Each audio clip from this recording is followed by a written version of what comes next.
का मिथक क्या है, यानी यह जो कांग्रेस पार्टी थी, कांग्रेस पार्टी की स्थापना कैसे हुई। और यहीं पर हम देखेंगे जब भारत का गवर्नर जनरल लॉर्ड डफरिन था, लॉर्ड डफरिन के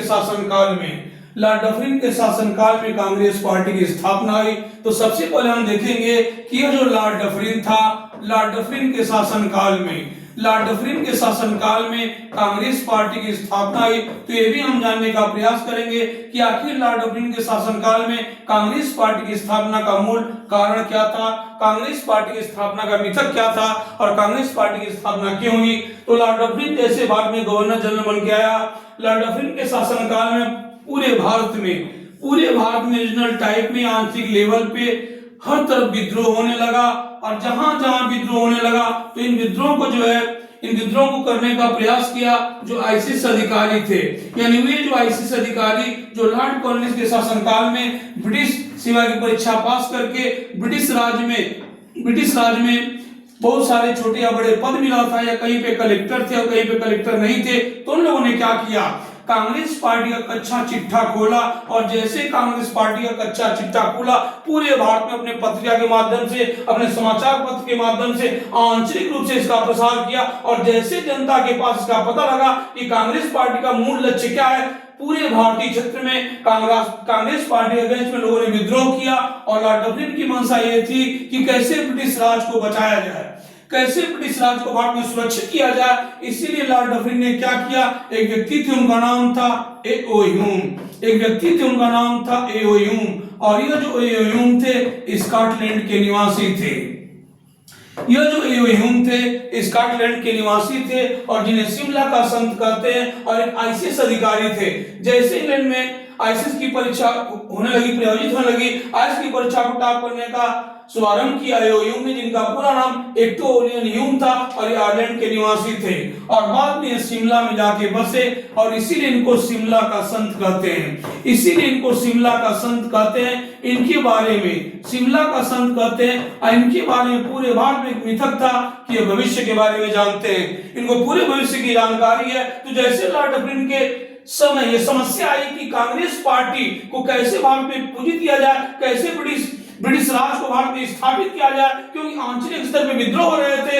ये शिमला के संत के पास पहुंचा और ये जो शिमला का संत है, इनके बारे में जानकारी थी कि इनको भविष्य की जानकारी है, क्या भविष्य में होगा इनके बारे में जानकारी है। तो जाकर लॉर्ड डफरिन ने ए.ओ. ह्यूम से पूछा कि कैसे ब्रिटिश राज को भारत में सुरक्षित किया जाए। तो लॉर्ड डफरिन के कहने पर ए.ओ. ह्यूम ने कहा कि एक राजनीतिक मंच बनाइए। अगर एक राजनीतिक मंच बनाइए और अगर भारत में किसी को भी किसी स्तर पे, आंचलिक स्तर पे या केंद्र स्तर पे अगर कोई प्रॉब्लम है, तो इस राजनीतिक मंच के माध्यम से वह कहे तो उसको ब्रिटिश हुकूमत तवज्जो देगी, ताकि आंतरिक स्तर के विद्रोह से बचा जाए। इसलिए कांग्रेस पार्टी की स्थापना हुई। और जब कांग्रेस पार्टी की स्थापना हुई तो कांग्रेस पार्टी की जब स्थापना हुई तो उस समय बहुत सारा जो इसको प्रतिनिधि नहीं मिला, बहुत सारी लोकप्रियता नहीं हुई। और जब लोकप्रियता नहीं हुई, एवं के कहने पे कांग्रेस पार्टी की स्थापना हुई। तो इसकी बैठक होने वाली थी पूना शहर में, लेकिन पूना शहर में प्लेग रोग फैल गया, जिसके कारण यह अधिवेशन नहीं हो सका। और जब यह अधिवेशन नहीं हुआ तो कांग्रेस पार्टी का पहला अधिवेशन मुंबई में हुआ। कांग्रेस पार्टी का पहला अधिवेशन मुंबई शहर में होने का सौभाग्य मिला। और जैसे मुंबई शहर में हुआ, मुंबई शहर में 72 प्रतिनिधियों ने भाग लिया, यानी 72 प्रतिनिधियों ने भाग लिया। और ये जो मुंबई शहर है, इसी मुंबई शहर में एक विद्यालय था, उसका नाम था गोकुलदास तेजपाल संस्कृत विद्यालय। और इसी गोकुलदास तेजपाल संस्कृत विद्यालय में कांग्रेस पार्टी का पहला अधिवेशन हुआ। और कांग्रेस पार्टी के पहले जो अध्यक्ष बने उनका नाम था बनर्जी। क्या नाम था? बनर्जी, यानी पूरा नाम था W.C. बनर्जी। वेमेश चंद्र बनर्जी कांग्रेस पार्टी के पहले अध्यक्ष बने और इसमें कुल 72 प्रतिनिधियों ने भाग लिया। और ये जो हुआ था 2 बजे हुआ था, गोकुलदास तेजपाल संस्कृति के कैंपस में हुआ था। और पहला अधिवेशन बहुत तेजी से सफल हुआ। समय का इसको तगाजा कहिए कि पूरे भारत में जितने भी शहर हैं, हर साल दिसंबर के माह में अलग अलग अंचलों में कांग्रेस पार्टी का अधिवेशन हो जाता, ताकि वहां के स्थानीय लोग इसमें सम्मिलित हो और उनकी मांगों को तवज्जो दी जाए और भारत की जो समस्या है कांग्रेस के मन से उठाई जाए। जैसा कि आप जानते हैं ह्यूम ने इस बात की गारंटी ली थी कि एक राजनीतिक मंच होगा, ऐसी राजनीतिक मंच से हम लोग गवर्नर जनरल से अपनी मांग करेंगे ताकि आंचलिक स्तर पर विद्रोह दब सके और कांग्रेस पार्टी यानी ब्रिटिश राज भारत में स्थापित हो जाए। तो पहला कांग्रेस पार्टी की स्थापना, और यहीं पर देखिए कुछ सवाल। कांग्रेस पार्टी जब स्थापना है तो भारत के गवर्नर जनरल लॉर्ड डफरिन थे, ये जो ह्यूम थे इनका पूरा नाम एलन एक्टोवियन ह्यूम थे, और ये जो आयरलैंड के निवासी थे, ये आईसीएस अधिकारी थे। इनके बारे में मिथक था कि ये शिमला के संत हैं, और इन्हीं के कहने पे कांग्रेस पार्टी का पहला अधिवेशन, हालांकि 1885 में कांग्रेस पार्टी की स्थापना हुई थी और कांग्रेस पार्टी की जैसे स्थापना हुई, इसकी पहली बैठक होने वाली थी पूना शहर में, लेकिन प्लेग रोग के कारण यह पूना में नहीं हो सका। तो कांग्रेस पार्टी का पहला अधिवेशन हुआ मुंबई शहर में, और मुंबई शहर में गोकुल तेजपाल संस्कृत विद्यालय था और ये महात्मा गांधी के ससुर का विद्यालय था। ऐसी कैंपस में दिन के 12 बजे 72 प्रतिनिधियों के साथ कांग्रेस पार्टी का पहला जलसा प्रारंभ हुआ, जिसमें अध्यक्ष बनाया गया डब्ल्यू.सी. बनर्जी, और इनका पूरा नाम है व्योमेश चंद्र बनर्जी, और यही कांग्रेस पार्टी के पहले अध्यक्ष थे। कांग्रेस पार्टी के अध्यक्ष बने और जो भी समस्या थी इन समस्या को ये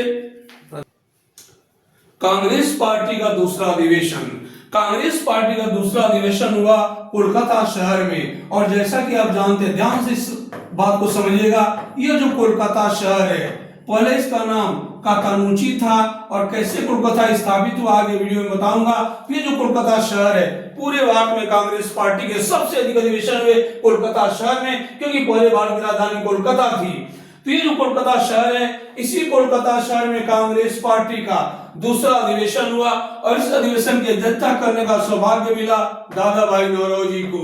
और ये जो दादा भाई नौरोजी थे, दादा भाई नौरोजी एक पारसी थे, दादा भाई नौरोजी एक पारसी थे, यानी पारसी संप्रदाय के थे और अंग्रेजी के अध्यापक थे, और अर्थशास्त्र के क्षेत्र में इनको ख्याति मिली हुई थी और भारतीय व्यवस्था की इनको जानकारी थी। और पूरे भारत के इतिहास में दादा भाई नौरोजी पहले भारतीय जिन्होंने पहली बार प्रति व्यक्ति आय का अनुमान लगाया, और ये अंग्रेजी के अध्यापक थे। अध्यापक होने के बाद इन्होंने पहली बार थ्योरी ऑफ ड्रेन दिया, कैसे भारत का जो अर्थतंत्र बिल्कुल इलेक्ट्रम मूव कर रहा है, कैसे अंग्रेजी सरकार भारतीय पैसों का शोषण कर रही है। तो कोलकाता अधिवेशन के अध्यक्ष करने का सौभाग्य मिला दादा भाई नौरोजी को। और ये जो दादा भाई नौरोजी थे, दादा भाई नौरोजी कांग्रेस के 3 बार अध्यक्ष बने, कांग्रेस पार्टी के 3 बार अध्यक्ष बने। और ये जो दादा भाई नौरोजी थे, दादा भाई नौरोजी को grand old man of India कहते हैं, यानी भारत का वयोवृद्ध नेता। इन्हें grand old man of India के नाम से जानते हैं। और ये जो दादा भाई नौरोजी थे, इन्होंने पहली बार प्रति व्यक्ति आय का अनुमान लगाया, यानी पर कैपिटा इनकम, प्रति व्यक्ति आय का अनुमान लगाया, और प्रति व्यक्ति का जो अनुमान लगाया था वह 20 रुपए थे। और ऐसा कार्य किया दादा भाई नौरोजी ने। और ये जो दादा भाई नौरोजी के बारे में सबसे अच्छी बात क्या है, दादा भाई नौरोजी पहले भारतीय हैं जो इंग्लैंड की संसद के लिए निर्वाचित हुए, और वह निर्वाचित हुए फिन्सबरी से। यानी दादा भाई नौरोजी भारत के पहले भारतीय हैं जो वहां के जो है संसद के लिए निर्वाचित हुए, और बाद में इन लोगों ने इस्तीफा दे दिया और बहुत सारा कार्य किया भारतीय संदर्भ में। इसके बाद कांग्रेस का अगला अधिवेशन, कांग्रेस पार्टी का अगला अधिवेशन हुआ आपके जो है पहले जो यानी मद्रास वाला जो क्षेत्र है, यह जो मद्रास वाला जो क्षेत्र है, भारत का जो क्षेत्र है उसी को, तमिलनाडु का जो क्षेत्र है उसको मद्रास कहते हैं, वर्तमान में तमिलनाडु राज्य है। और कांग्रेस पार्टी का तीसरा अधिवेशन हुआ आपके मद्रास शहर में, और इस बार कमान संभाले।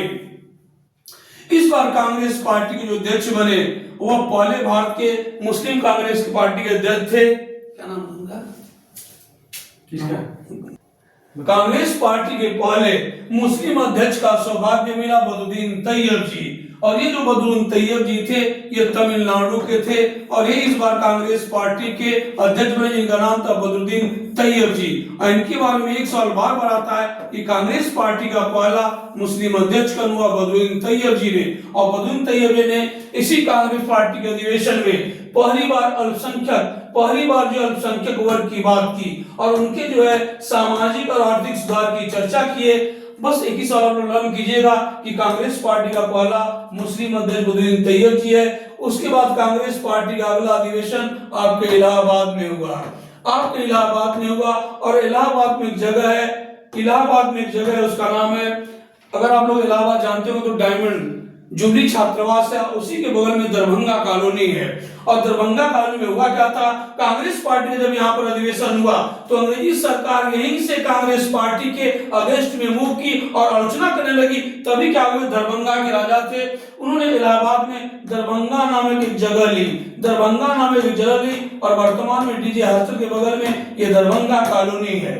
ऐसी दरभंगा कॉलेज के कैंपस में कांग्रेस पार्टी का पहला अधिवेशन हुआ और इस अधिवेशन की अध्यक्षता करने का सौभाग्य मिला जॉर्ज यूले को।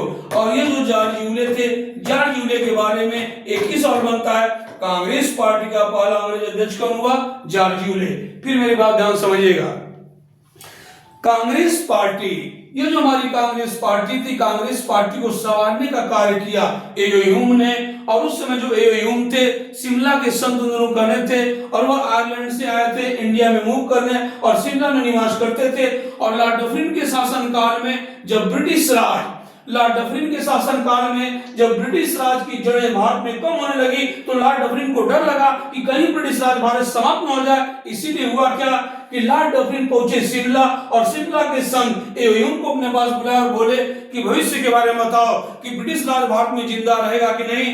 तो एओ ह्यूम ने कहा कि अगर आपको ब्रिटिश राज को भारत में जिंदा करना तो सबसे पहले जितने भी यहाँ पर युवक हैं, जितने भी प्रबुद्ध वर्ग है, जितने भी मानसिक रूप से बहुत ही बेसब्र हैं भारत को आजाद कराने के, जिनमें आईसीएस भी हैं, पीसीएस भी हैं और बड़े क्रांति यानी बड़े बड़े जो खंड है बंगाल में, यानी बंगाल में पूरा का पूरा जो चेतना अविर था इकट्ठा हो रहा था। तो इसको डर था कि कहीं एक राष्ट्रीय आंदोलन का इन्हें रूप ले और ब्रिटिश राज हमेशा के लिए समाप्त कर दे। इसी इसने कहा कि उन सभी बुद्धिजीवी वर्ग को सबसे पहले आप क्या कीजिए, एक राजनीतिक मंच प्रदान कीजिए ताकि राजनीतिक मंच से वो अपनी मांग करें तो ब्रिटिश राज को कहीं पर दिक्कत ना हो। इसलिए कांग्रेस पार्टी की स्थापना हुई और कांग्रेस पार्टी की स्थापना दिसंबर 1885 में हुई और इसका प्रारंभिक नाम नेशनल कॉन्फ्रेंस था, नेशनल कॉन्फ्रेंस था।